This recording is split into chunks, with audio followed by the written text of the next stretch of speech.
Eu vou fazer aqui duas colocações sobre a questão da sustentabilidade e inovação, né?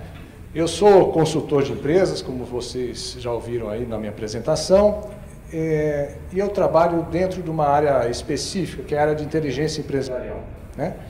Quando a gente fala de inteligência empresarial, o que a gente está chamando de inteligência? Inteligência é a capacidade, é aquilo que está permeando o fluxo das decisões dentro de uma empresa. Então, quando a gente olha uma empresa, tem pessoas que decidem, tem pessoas que obedecem, né? A empresa tradicional, organizada hierarquicamente, é dessa forma que funciona. Então, quando a gente começou a fazer um processo de reflexão de como é que a gente pode melhorar os processos de decisão, pensando na questão da sustentabilidade, né? O Augusto acabou de falar, tudo que é sustentável tem padrão de rede. Então, o que nós entendemos por sustentabilidade? Sustentabilidade não é simplesmente pensar meio ambiente, o que eu vou fazer, vou reciclar, vou usar material reciclável. Não, nós estamos falando de sustentabilidade de sobrevivência, da existência. Certo? Sustentabilidade é a capacidade que qualquer organismo tem, certo, de se renovar e de conseguir perceber as mudanças que estão acontecendo dentro do ambiente e adaptar-se a essas mudanças. Então, quem sobrevive, quem é perene no tempo, é quem tem capacidade de adaptação, de perceber mudanças e se adaptar, né? Essa é a visão de sustentabilidade. E inovação nós vamos falar porque tem tudo a ver com isso, certo? A inovação está ligada diretamente à questão da empresa ser sustentável, da empresa ser perene no tempo. Deixa eu ver se eu me entendo aqui com o negócio, com o maior medo aqui de melar tudo. Será que a organização hierárquica é sustentável, né? Nós todos que trabalhamos, ou a grande maioria de nós, trabalhamos em empresas, as pessoas que estão em empresas, têm de alguma forma ou de outra vivendo dentro de uma situação como essa. Tem lá a tal da organização piramidal, cheio de caixinhas, cheio de estruturas de poder. Será que essa organização que nós vivenciamos, ela tem possibilidade, né, de sobreviver isso daí de um longo tempo? Por que é assim? Por que as organizações estão estruturadas dessa forma? E cada vez mais você quer criar novas caixinhas para ter novo chefe, para ter o cara que manda e os outros que obedecem, que quer montar a sua equipe, certo, para os outros obedecerem o que o cara manda. Será que se nós estamos falando desse novo mundo de redes, essa organização, por que ela é assim então? A organização nessa forma, ela vem servir a um processo, né, da sociedade industrial.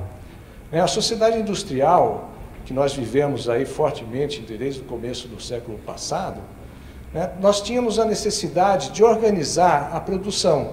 Começou lá com aquelas ideias do Taylorismo, do Fordismo, da produção em massa. Quando nós falamos em produção em massa, nós estamos falando de produzir coisas iguais. Todo mundo pode escolher a cor desde que seja preto, né? Aquela famosa frase. Então, quando você quer fazer alguma coisa que seja padronizada, que seja tudo igual, um clone do outro, o que você tem que fazer? Você tem que reduzir a complexidade, você tem que eliminar a complexidade. Para ser um padrão, você tem que eliminar tudo aquilo que está fugindo do padrão. Então, quando a empresa acaba se constituindo de forma hierárquica, o que nós estamos dizendo? Algum iluminado lá, certo? Vai determinar, vai escrever quais são os procedimentos, quais são as normas que todos têm que seguir para dar determinado resultado. Porque se todo mundo seguir igualzinho aquilo lá, vai sair um resultado igual no fim. Esse é o pressuposto. Então nós temos uma estrutura que poucos decidem, eles sabem o que deve ser feito e o resto obedece. E nós constituímos a empresa assim, certo? Então a empresa ela tem uma necessidade de produção massiva. Só que o mundo muda, felizmente, né? E o mundo que nós vivemos hoje está muito longe dessa questão de produção em massa. O mundo tem uma nova complexidade que está envolvida. O mundo interage, o mundo é global e o mundo é local, né? Então nós temos uma complexidade das relações entre organizações, entre as pessoas, que não permitem mais, não se aceita mais tudo padronizado, tudo igualzinho. O cara não tem mais só carro preto. Ou às vezes o cara tem a possibilidade de fazer igual o carro que eu quero. Essa situação e essa estrutura está fora de moda, certo? Não dá conta mais de atender a situação e a nova realidade que nós vivemos.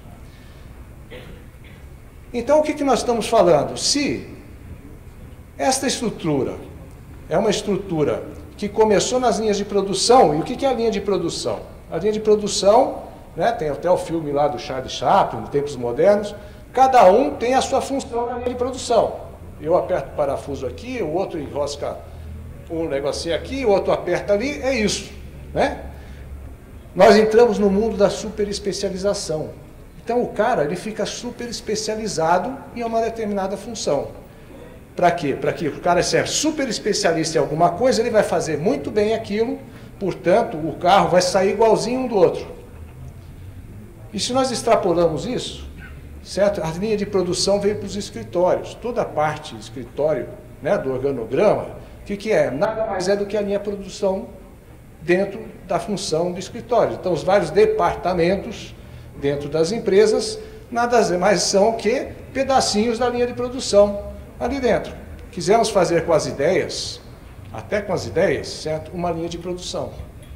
E isso daí cria uma série de problemas, porque as pessoas são formadas dentro da empresa, para quê? Você tem que obedecer. Tem alguém que sabe, que conhece, que sabe o que é bom para você, o que é bom para a sociedade, o que é bom para os outros, determina o que tem que ser feito e você executa. Porque na empresa, aquele cara que começa a questionar, que começa a falar, tem uma ideia diferente, talvez a gente possa fazer de outra forma, esse cara não serve. Esse cara é expelido, acaba sendo expelido. Então nós ficamos com uma empresa toda cheia de robozinho, certo? De pessoas infelizes, de pessoas que não podem exercer a sua plenitude de ser vivo, de ser pessoa, porque as interações são limitadas. Para você conseguir falar com o chefe, você tem que falar com o supervisor, para você falar com o supervisor, tem que falar com o gerente, com o superintendente, para falar com o presidente. Como é que nós queremos que uma empresa desse jeito, que é como nós organizamos, dê certo e seja sustentável? Não tem caminho, o caminho é único, certo? Como é que você quer polinizar ideias, quer fazer com as ideias circulem, que a informação circule, se nós temos um caminho tudo pré-definido, engessado, o cara vai por aqui ou o cara está fora. E aí de você, se você vai passar o chefe e falar com o chefe do chefe. Não pode, está fora do jogo.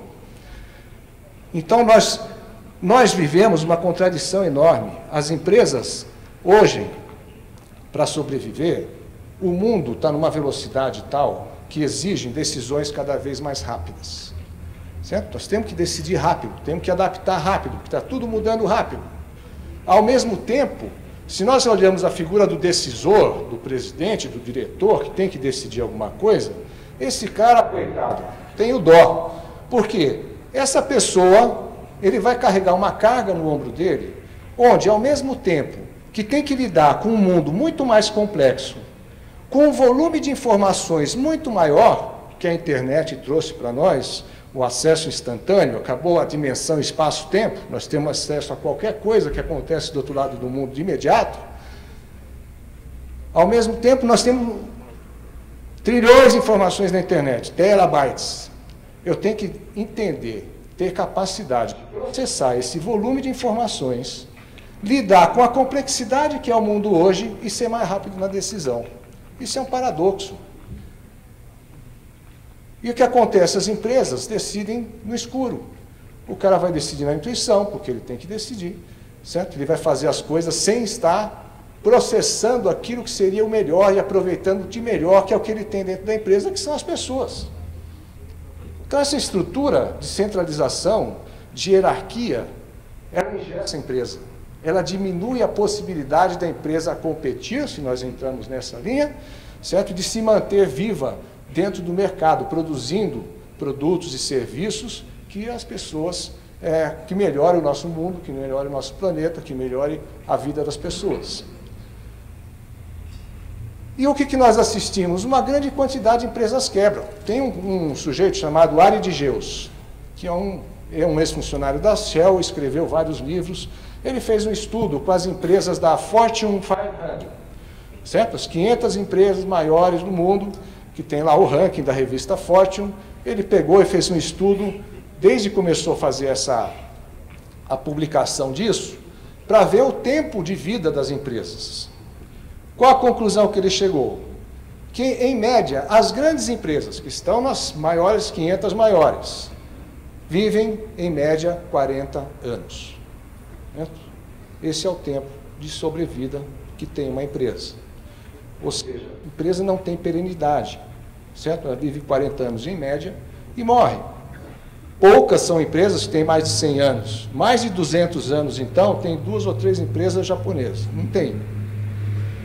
O que acontece? Por que a empresa morre? São empresas consideradas de sucesso. Se nós olharmos sucesso, que é como se mede, né, pelo volume de faturamento, de lucratividade, que é onde monta o ranking desse jeito, nós vamos ver que essas grandes corporações de altos faturamentos, elas morrem. Não dura 40 anos e quebra. Caiu fora. Por quê? A própria razão que levou aquela empresa a ter o sucesso, a chegar naquela posição, naquele patamar do ranking, é a mesma razão pela qual ela quebra. Porque esse tipo de sucesso que a pessoa veio do século passado, fazendo daquele jeito, conseguiu faturar, conseguiu chegar lá, o sucesso é inebriante. Como a decisão está na mão de poucos, esse cara que decidiu lá atrás e a empresa deu certo sob esse ponto de vista, as visões que ele tem do mundo são cristalizadas. As visões são criadas uma série de vieses cognitivos que acha que pode tudo, que acha que aquela forma de fazer é a única forma de fazer. Tanto é que em time que está se ganhando não se mexe, certo? Está ganhando, não se mexe.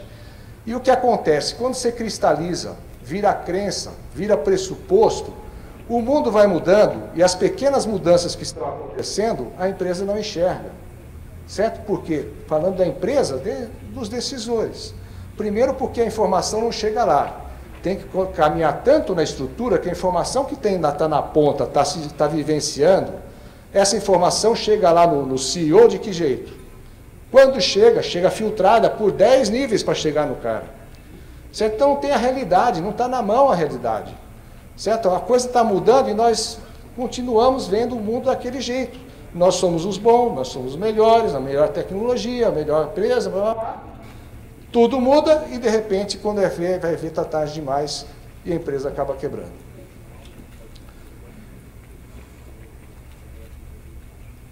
O negócio aqui parou, hein? Então, o que é que nós estamos falando? Certo? Nós estamos falando o seguinte, que nós temos que começar a pensar de uma outra forma. Porque se a gente quer falar de empresa sustentável, que tem longevidade, que consegue se adaptar e manter no mesmo, nós temos que pegar essa estrutura hierárquica, né, que está toda aí do lado esquerdo, tentado representar no desenho, hierarquizada, como a gente conhece, e começar, essas pessoas que estão vivendo dentro daquela empresa, começar a conversar, ter outro nível de interação. Porque na hora que nós começamos a fazer com que isso aí, essa hierarquia, ela comece a quebrar, e as estruturas comecem a conversar, e as pessoas trocando conhecimentos, desenvolvendo competências conjuntamente, nós estamos dando as condições para resolver aquele paradoxo que nós falamos. Exatamente o que nós estamos querendo dizer, se andar isso aqui para frente, mas nenhum, foi. O que nós estamos querendo dizer é isso aqui, certo?